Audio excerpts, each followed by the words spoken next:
Hello, everybody. I'm JackieKCooper here with Walker the Intern. And our movie that we're going to take a deep dive into is the live version of How to Train Your Dragon. Yep. And just get your little comment out of the way to begin with. What little comment? About why did they want, we just had this movie so many years ago. That's a perfectly valid point. Okay. I'm just saying, why are we watching the same movie that we just watched 15 years ago? Because it was animated then. Are you saying animation is a lesser version of live action? Different genre. They're not different. It's the same exact story that I'm watching right now. But it's presented differently. You've got live actors versus animated actors. Sure, but it's the same exact shots. And I would argue that the animation looks better than the live action CGI. I love the CGI. I will say the CGI was good, but it was good. It was really good. You know, I scored it 9 out of 10. I think it's one of the best movies I have seen. That's one of the highest you've ever given since I've been here. I've given some 10s. You gave yeah. But this is a not. Do you know why we didn't get a 10 though? 2 reasons. Okay. And this is one of my big gripes. Too much of the movie took place in the dark. Okay, yeah. I hate that. Yeah. You know, they'll have these big combative scenes and they fought at midnight. Yeah.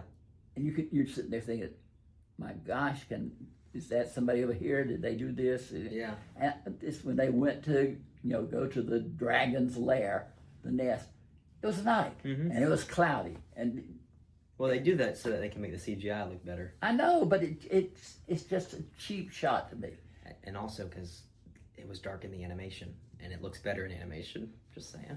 And when you're doing a shot-for-shot remake, just saying, you kind of get. All right, you can answer this question because you're more familiar. I don't recall the anime versions of those.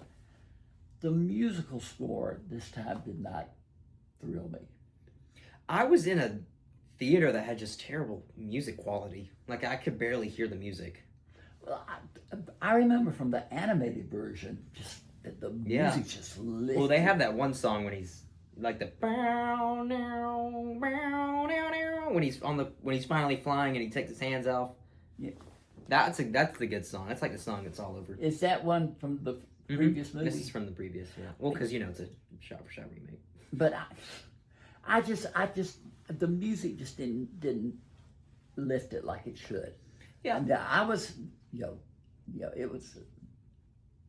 I saw it Father's Day weekend. It's a movie about Gerard Butler is the head of the village, and he wants his son Hiccup. I never did understand why they called him Hiccup.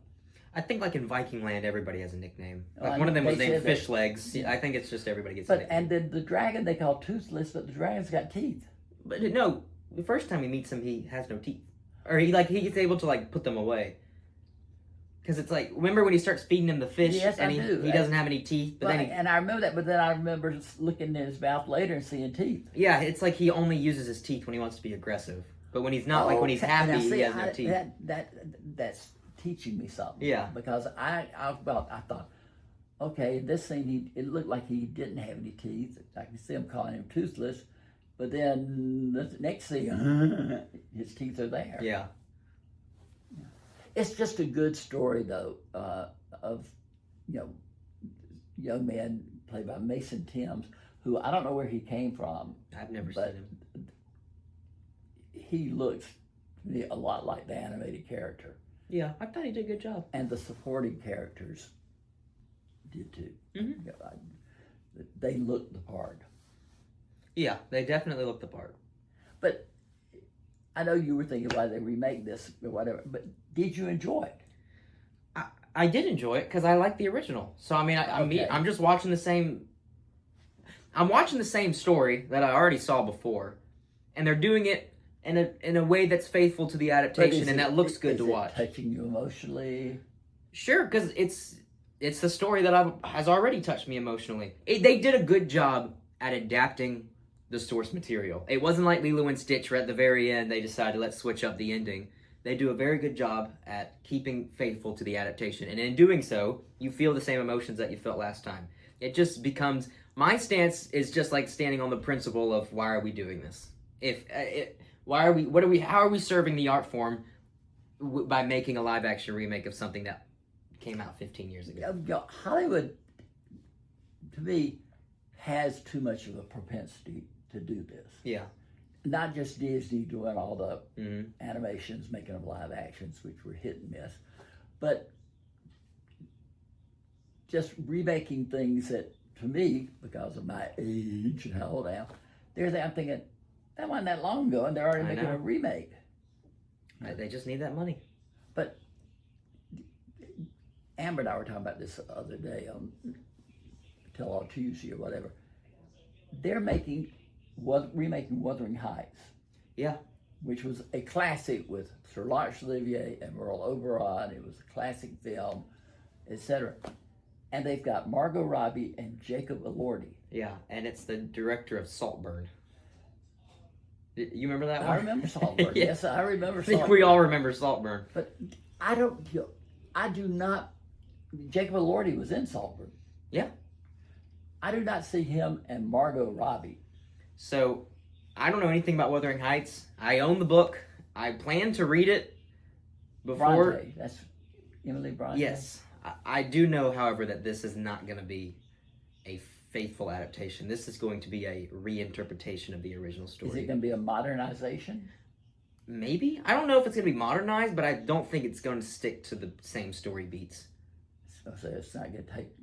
I think it's going to be really weird and like freaky. If it's anything if it's the director of Saltburn, what is her name? I can't remember her name. The director. I can't either. I don't think it's going to be this like. Well, I don't know anything about Wuthering Heights though, but. Wuthering Heights is a great story. Yeah, but people hype it up. Yeah. It is, but again, I mean, that at least has been, what, 70 years ago or more than that. Mm-hmm. I do think I remember when the original came out. Whew. Gosh. I didn't want to say this, but I didn't even know that they had already made a movie of Wuthering Heights. So really? It's a classic. I didn't know. Yeah. I know a lot, but like, have you ever watched Citizen Kane? I don't. I'm a fake film bro. I have never seen Citizen Kane. I haven't either. Really? I have never watched it. Should that be our deep dive in like August when we have nothing to watch? Maybe it is. I tried to watch it one time and I was bored out of my mind. Wow. Okay. And you'll get these lists: greatest movies of all time. Number 1, Citizen Kane. And I'm like, that's like it's like a film school staple. I've just happened to never been given the assignment to watch it. Well, I just never, and I have gone back to it. I may even own a copy of it, trying to get into it, and it's just like, oh no. Wow. Can't do it. Yeah, I've never seen it either. But okay, jumping back to How to Train Your Dragon. I know we went from How to Train Your Dragon to Citizen Kane. If you were out of college and you were a film critic, and you were reviewing How to Train Your Dragon, what score would you give it out of 10? Out of 10? Yeah. 5. And it would be because it had been done. It's like a 6 to 7 out of 10 movie, but it is a remake of something that has already been done. So you can't really. The originality is lost. So I would bump it down to a 5. It would be like somebody recording an Elvis song and singing it exactly how he sang it. Yeah. But then he may have done like singer, and it would be done well, but it wouldn't be Elvis. But it's just Elvis, yeah. It's just you're just doing an Elvis song. Why don't I just watch Elvis? Yeah. You got to do something. I say if you adapt something, you got to do something different. I think that might be what it needs to be. It's so funny because it hit all the blocks for me. Again, at least for me. Yeah. So much of my movie entertainment is the time, the place, the mood, etc. Yeah, same here. And, it just, all of that has to fall in together, and sometimes my mood can be like, I've had a bad day, blah, blah, blah, and then the movie changes my mood. Yeah. But then a lot of times my mood governs my response to the movie. I think that's how I felt for the Minecraft movie, which is a bad movie, but I saw it in a crowd full of like 14-year-olds who absolutely loved it and were screaming out at every single scene, and it changed my attitude of the movie from this is bad, but it's also like one of the best theater experiences I've ever had. Back when I used to travel to go to junkets and review movies, there was a woman from Tennessee, Knoxville, Tennessee, named Betsy Pickle. Okay. If you ever want to watch a comedy, you want Betsy in the audience. Okay. Because she laughs with gusto. Uh-huh. And you will sit there and find yourself smiling. You want to be on what she's on. Right, Yeah. right. And I loved watching movies with Betsy Pickle because her laugh would be so collaborative. You'd want to join in with her too. Yeah. And then it would almost trigger your mind. Yeah, that was funny. Yeah. So I love, there's a lot to be said for seeing it with the live audience. And especially, I like when you were talking about that, when Terry and I, when I go to review a kids movie, if the kids are responsive, that does make a difference. 100%, yeah. And they laugh at things that I would not necessarily laugh at, but I can see why they're laughing. Okay. I still say it's the best movie I've seen this year. Mine is definitely Sinners. Really? Yeah. I didn't know you thought of it that highly. Oh yeah, huge fan. I'm still a big proponent of Black Bag. Oh yeah, Black Bag's great too. I love that. So I've got that in there, and now I've got Materialists in there. I've got How to Train Your Dragon is in there. I need something. I need something soon. I'm really hoping F1 is just a banger. That's what I don't need. know if F1 is going to be visually yay, and then the plot's going to be I don't know. I heard Hans Zimmer does like a Challenger.